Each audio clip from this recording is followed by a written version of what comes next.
आज की वीडियो अब तक की सबसे ज्यादा वो खतरनाक चिंगारी है जो आने वाले कुछ अरसे के अंदर इसराइल ने लगानी है अपने के मुल्क में। और ये कब से लगा चुके हैं, लेकिन बड़े पैमाने पर इसकी थर्ड अटेम्प्ट भी होने वाली है। आपको जो क्लिप सुनवाने जा रहे हैं, अगर इस क्लिप को सुनने के बाद पाकिस्तानी कौम ने अपना मुहासबा ना किया और हमने अपनी फॉल्ट लाइंस को ना समझा, तो आप अपना मातम खुद ही कर लीजिए, क्योंकि अब आपको किसी इस्राएली, इंडियंस, अमेरिकन को तबाह करने की जरूरत नहीं है। इस क्लिप के बाद आपको अंदाजा हो जाएगा कि हम खुद ही खोखले हो चुके हैं। सबसे बड़ी उसकी वजह क्या है? आपने कुरान और मजहब उस तबके के ऊपर छोड़ दिया है जिसको सेंस ही नहीं है। लिहाजा इस सूरत हाल में देखिए जरा ये शख्स कौन है। मेजर गौरव आर्या चंद दिन पहले हकीकत टीवी की वीडियो इसने अपने ट्विटर अकाउंट पर शेयर की। अल्हम्दुलिल्लाह हमारी वीडियोस इंडिया में भी जाती है, देखी जाती हैं। ये अपनी इंटेलिजेंस एजेंसी रॉ के लिए काम करता है और दिफा करता है अपने मुल्क का, जो हो सकता है दुश्मन के खिलाफ चाल चलता है। हकीकत टीवी अपने मुल्क के लिए काम करता है, हम अपनी एजेंसियों को सपोर्ट करते हैं और आखिरी दम तक जाते हैं। इसीलिए ये लड़ाई चलती रहेगी और ये कब्र की दीवारों तक लड़ाई चलती रहनी है। इसने हकीकत टीवी का क्लिप शेयर किया और बताया कि आप लोगों को क्या तकलीफ है, दिफा करने की कोशिश की, जाहिर सी बात है। अब आपको क्लिप जो सुनवाने जा रहे हैं ये आपने पूरा सुनना है और पूरा दिल थाम के इसको बार बार सुनना है। फिर उसके बाद एंड पर आपको जो बताने जा रहे हैं कि असल में इंडिया का गेम प्लान क्या है, आज अगर आप नहीं समझेंगे तो आपको फिरकों में उल्टा कर मार दिया जाएगा और शायद फिर हमारी कब्रों के निशान भी मिट जाएंगे। इतनी यहाँ पर बुरी तरह खाना जंगी करने की कोशिश की जा रही है। ये ज़रा क्लिप सुनिएगा और पूरा क्लिप सुनिएगा, दिल थाम के सुनिएगा कि हमारे साथ होने क्या जा रहा है। मेजॉरिटी सेक्ट इन पाकिस्तान, राइट? फिर आपके शिया और सुन्नी कितने हैं टोटल? फिर शियाओं में आपके सेवनर्स कौन है, आपके ट्वेल्वर्स कौन है, आपके इस्माइलीज कौन है? ये आपको समझना पड़ेगा। आपके अहले हदीस कौन है, और स्टेट वाइज और डिस्ट्रिक्ट वाइज, राइट? जैसे कि भुट्टो खानदान लड़काना का है, फॉर एग्जांपल, एक एग्जांपल दे रहा हूं आपको, उसमें फॉल्ट लाइन कहां पे है? तो एक मैप आप बनाइए पाकिस्तान का और उसमें पाकिस्तान का बताइए कि उसमें अहले हदीस कितने हैं, जो कि बहुत कम है वहां पे, मिनिस्क्यूल माइनॉरिटी, कोई बात नहीं, डजंट मैटर। उसमें शिया कितने हैं, उसमें सुन्नी कितने हैं, और सबसे बड़ा गैप जो है वो ये नहीं है कि जो हम कह रहे हैं बलूचिस्तान वगैरह वगैरह, that is not the biggest problem. The biggest problem Vaibhav is between Barelvis and Deobandis. अच्छा, मैं क्यों कह रहा हूं बिगेस्ट प्रॉब्लम? अब आप बोलेंगे साहब ऐसा कोई पिछले 10-15 साल में ऐसा कोई फसाद तो सामने नहीं आया कि आप बोल रहे हैं साहब देवबंदियों बरेलवियों के बीच में बड़ा कुछ वहां पे प्रॉब्लम है पाकिस्तान में? कोई ऐसा हमें सुनने को तो नहीं आया कि साहब हजारों की तादाद में या कई सैकड़ों की तादाद में मारकाट हुई हो। नहीं, पोटेंशियल है, इसमें बहुत पोटेंशियल है। एक बात बताइए, कुरान शरीफ में कहीं लिखा है शिया सुन्नी? नहीं लिखा।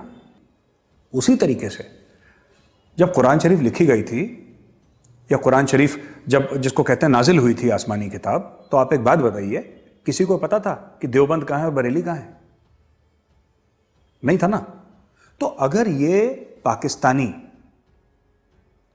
पाकिस्तानी शिया सुन्नी के ऊपर एक दूसरे का गला काट सकते हैं, तो देवबंदी बरेलवी के ऊपर क्यों नहीं काट सकते? फिर तो कुछ भी मान लो। तो इनमें क्या करना चाहिए वैभव की, ज्यादा नहीं, अगर 3-4-5 करोड़ रुपए का बजट हो तो ये काम बन सकता है। अब कैसे होगा यह? आप, इनके मौलवी हैं वो जाहिल हैं, अनपढ़ हैं, पाकिस्तानी मौलवी जो हैं, और ज्यादातर मैंने ये देखा है कि वो ऐसे ऐसे जुर्म में मुलव्विज हैं, तो मैं वो चीज बोलना नहीं चाहता यहां पे, बट वी नो कि पाकिस्तान में मौलवियों की और जो मदरसे चलाते हैं और इमामों की क्या रेपुटेशन है पाकिस्तान में। आप बच्चाबाजी ले लीजिए, ये पाकिस्तान की सच्चाई है। पाकिस्तान की वीक लिंक इनके मौलवी हैं, जो मस्जिदों के मेंबर पे बैठे ना, वो लोग, दे आर पाकिस्तान। यही लोग पाकिस्तान का बेड़ा गर्क कर रहे हैं इस्लाम के नाम पे। और इन मौलवियों की सबसे खास बात क्या है? ये मौलवी बिल्कुल हमारे एजेंट बन सकते हैं पाकिस्तान में। और कैसे बनेंगे? सिंपल सी बात है, 4-5 करोड़ रुपए का बजट है। एक मौलवी को बोला कि भाई देखो तुम्हारी तनख्वाह की, इनको ये 5-10 हज़ार रुपए मिलते हैं, ज्यादा पैसे मिलते नहीं है। उनसे बोलना देखो मौलवी साहब, SUV आपको देंगे, एप्पल का मोबाइल फ़ोन आपके पास होगा, मकान आपको देंगे, ठीक है। सोशल मीडिया टीम आपकी बैठेगी दुबई में, राइट, और हर महीने आपको 2 लाख रुपए फिक्स आपके दुबई से आते रहेंगे आपके पास, या मॉरिशस से, केमन आइलैंड से, कहीं से 2-2 लाख रुपए हर महीने आपके पास तनख्वाह आपकी आती रहेगी। और आपकी हर चीज का, आपके परिवार का, खानदान का, सब कुछ, we will take care of everything. आप बरेलवी हैं, आपका काम है हर हफ्ते एक वीडियो निकालना जिसमें आप देवबंदियों को गाली देंगे। देवबंदियों को गाली कैसे? इस तरीके से कि आप बोलेंगे वो गैर इस्लामी है। आपका यही काम है। ऐसे आप 15-20 मौलवी एक साथ आप बरेलवी इकट्ठा करिए पाकिस्तान के अलग अलग जगह। इनफैक्ट पाकिस्तान की मैं तो कह रहा हूं हर एक डिस्ट्रिक्ट में ऐसा एक मौलवी होना चाहिए जो कि बरेलवी हो। आप उसको पैसा दीजिए, एक सोशल मीडिया की टीम जो उसको अच्छी तरीके से एडिट करे और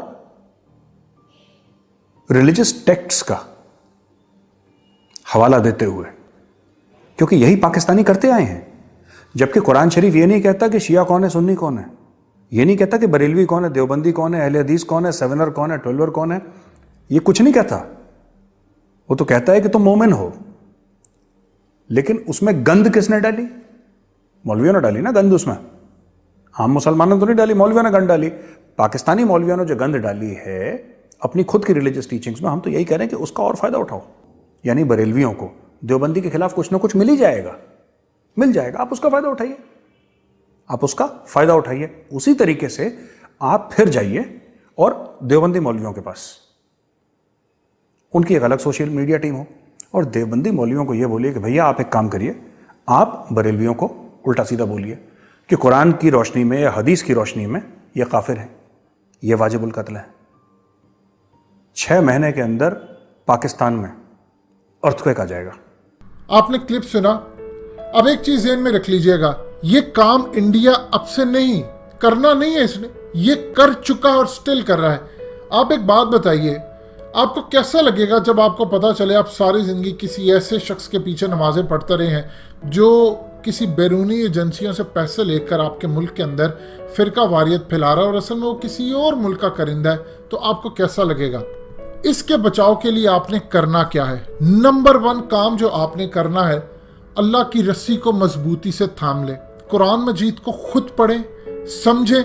आप डॉक्टर्स बन सकते हैं, आप बिजनेसमैन बन सकते हैं, आप चाइना, जर्मनी, यूएस, दुनिया के हर मुल्क से माल ला सकते हैं, बेच सकते हैं। तो आप कुरान मजीद क्यों नहीं पढ़ सकते खुद? क्यों अरबी नहीं सीख सकते आप? क्यों आपको अल्लाह ने दिमाग नहीं दिया? आप क्यों अपनी बहन बेटी का निकाह खुद क्यों नहीं पढ़ा सकते? आपको किसी की क्या जरूरत है कि किसी अनपढ़ को आप बुलाएं? आपको जरूरत है आप खुद कुरान पढ़ें, खुद समझें, आप जनाजा खुद पढ़ाने के काबिल हो, आप नमाज खुद पढ़ाने के काबिल हो। आप किसी मस्जिद में भी जाएं, अगर कोई मौलवी इमाम वहां का आपको उकसाता है किसी और फिरके के खिलाफ, आप उसके पीछे नमाज पढ़ना छोड़ दें।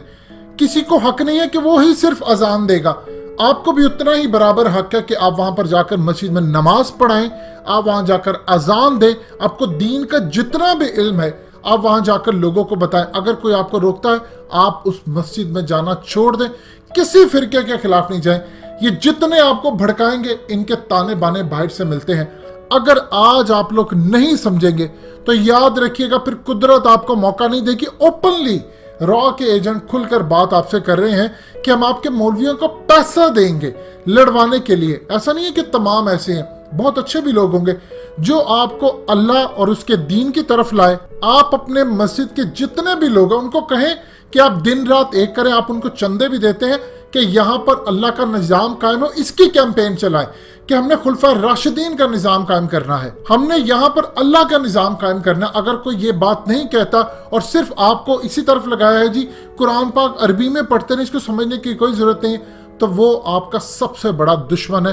दीन को पढ़ें, समझें। जिस तरह आप साइंस के अंदर रिसर्च करते हैं, आप कुरान मजीद की आयतों में से रिसर्च करके डेवलप करें नई चीज़ों को, फिर दुनिया उसी तरह आपकी इज्जत करेगी जिस तरह आज यूरोप के साइंटिस्ट की इज्जत है, आज अमेरिका, इसराइल और दुनिया के अंदर बड़े बड़े लोगों की इज्जत है। आप ही की भी इस तरह इज्जत होगी अगर आप कुरान से जुड़े रहेंगे।